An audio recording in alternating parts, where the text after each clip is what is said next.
there's always been stories of old-timers that can't retire because they have families on both ends of the line. So they have to keep working to maintain the story. I remember working midnights in San Francisco. We used to have a hangout. And the only people who were awake and in this place were, of course, the oddball night owls and railroaders. I used to look around and think how lucky I am to make real good money, enough money to support a family, and have a good time doing it.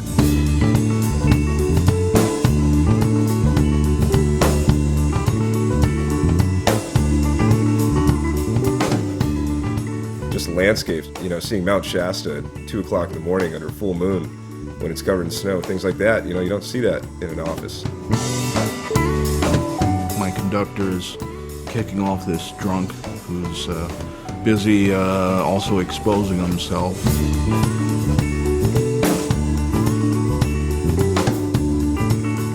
You go into the tunnel and all of a sudden you see 6 little tail lights. You're going, what the heck's that? And next thing you know, in your headlights, there's a dune buggy. It's been a lot of strange things.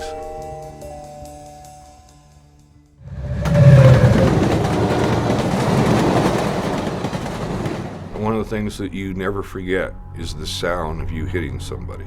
You see the human being walking out on the tracks, and you hear that thud. It sounds like if I were to put you inside one of those dumpsters with wheels and hit it with a sledgehammer. It's just a noise that you will never forget in your life once you've heard it.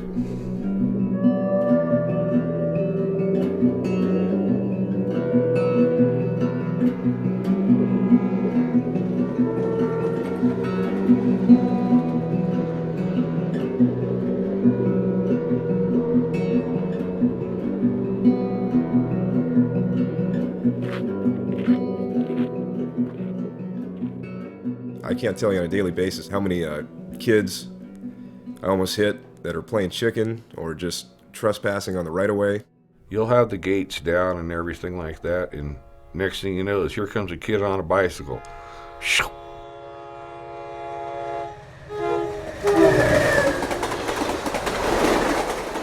Train's just going right in front of her face, about this far.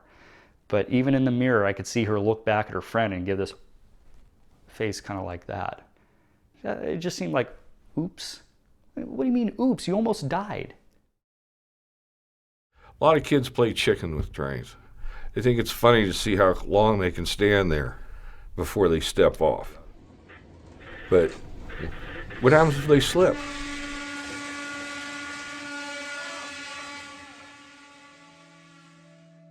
My worst case was hitting a pickup truck with a brand new mom in it and her baby in a car seat. It was Mom's first day back to work. She was playing with the baby. It was raining. She looked up, saw the car stop in front of her. She slid, went around the gates, and next thing I know, she's in front of me.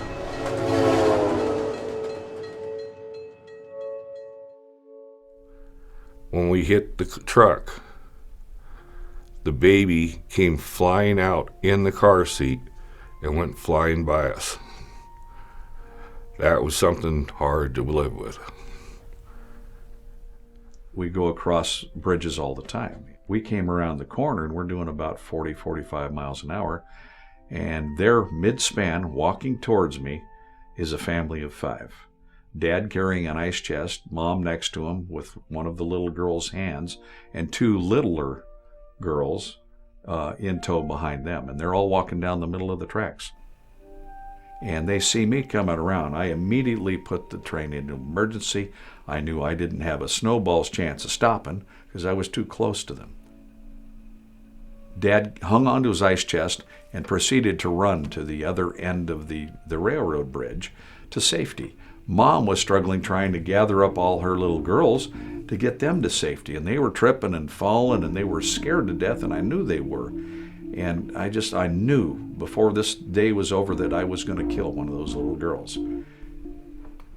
At the very last instant, the little girl fell down across the track in front of me. I have never, ever experienced anything like that in my life.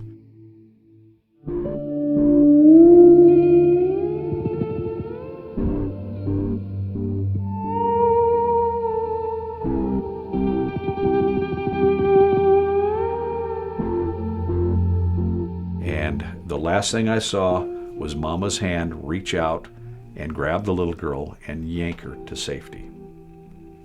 We never hit anybody. They trundled off the hill with their ice chest and their children in tow, and everything was good, but it wasn't good with me. My hand was shaking so bad that I couldn't even write my name. It was all I could do to just sit there and not shake.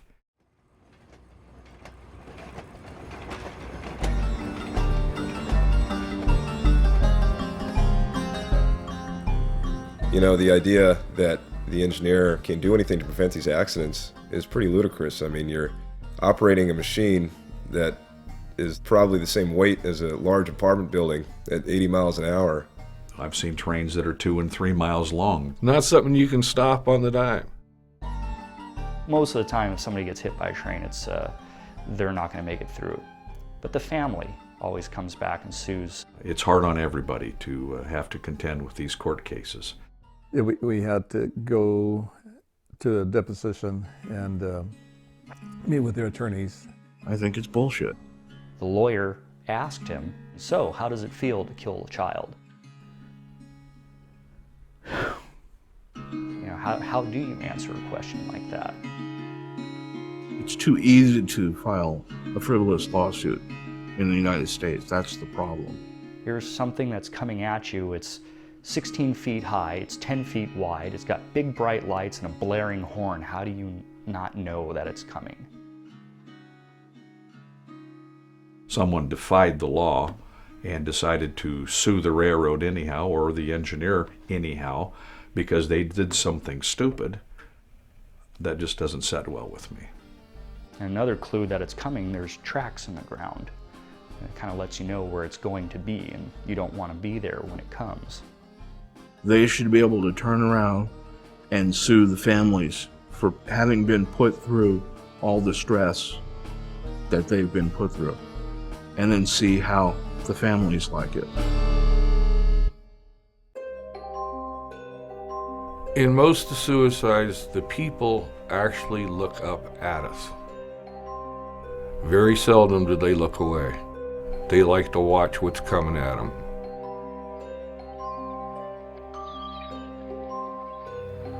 A gentleman had just gotten out of jail. He had been walking up the main line track, heard us coming. We blew on the horn at him and everything.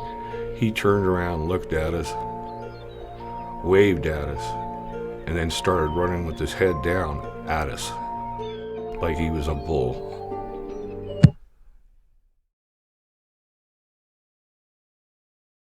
He had a family with 4 kids.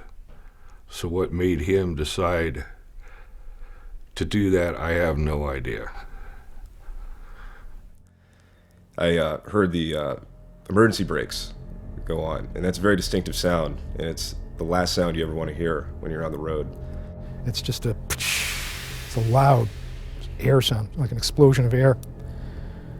And when that happened, it was like, oh boy. About 10 seconds after the emergency brake application, I could hear the sound underneath the train of something rolling underneath the train, hitting the bottom of the car. You just know that, that's probably a body, that's probably human that we just hit. And before we even stopped, the engineer came on the radio and said, "We just ran over somebody." I jumped off and started the long walk back, and any conductor that's been through that situation knows that walk.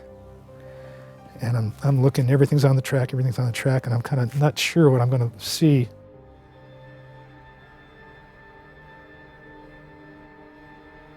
As we were getting closer, you could, start to see a speck of blood, a, piece of flesh, and more, as every 20 feet, 30 feet, more and more, it started to get into major pieces of bones, flesh, organs. If you didn't know what you were looking at, pretty unrecognizable. Human. I looked down on the other booth. If it was an animal, blood and brain matter, 4 fingers, 3 or 4 vertebrae together. So we're literally standing in human remains.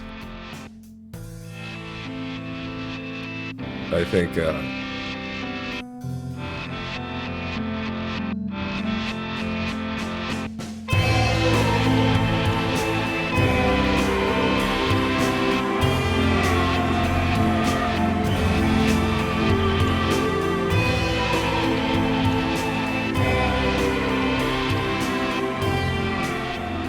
people think about committing suicide in front of a train, they better think of something else. It might not be quick. And it can't be painless. Every case of an attempted suicide where the person lives, they always say they regret it.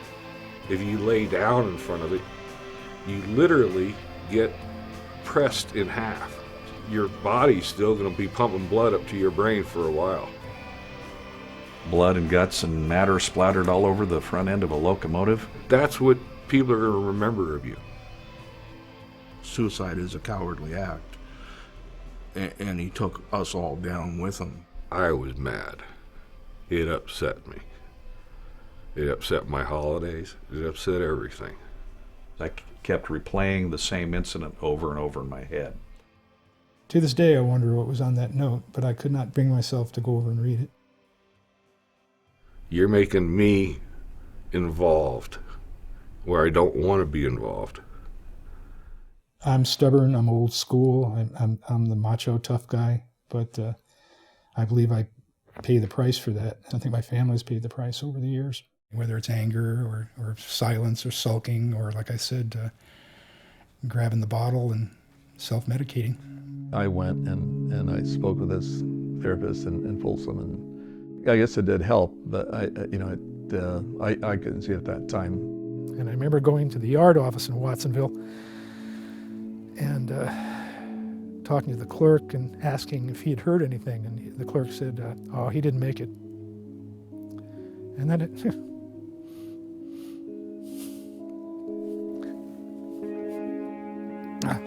You repress these feelings, you hide them.